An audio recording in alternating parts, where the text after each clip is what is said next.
মান ক্বালা বিহি সাদাকা, যারা কোরআন দিয়ে কথা বলে দুনিয়ায় তারা সত্য কথা বলে। এই হাদিস অনুযায়ী যেটা বাস্তব, কোরআনের বাইরে যত কথা আছে, যত শিক্ষা আছে, সব মিথ্যা। কারণ ওমা আসদাকু মিনাল্লাহি কিলা, আল্লাহর চাইতে সত্য কথা কেউ বলে না। কথা বুঝতেছেন?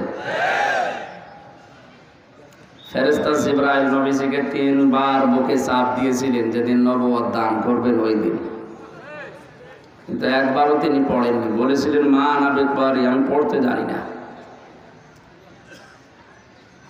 হযরতে জিবরাইল যখন বললেন ইকরা বিসমি রাব্বিকাল্লাযী খালাক, হে নবী আপনার রবের নামে পড়েন।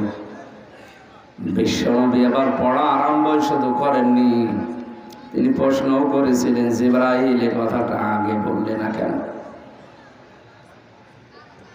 আমি তো এই কথা জানার জন্যই ছিলাম যে পড়ব কার নামে। আমি তো যার তার নামে পড়তে পারি না, আমার আল্লাহর নাম যখন বললে তখন আমি পড়া আরম্ভ করেছি।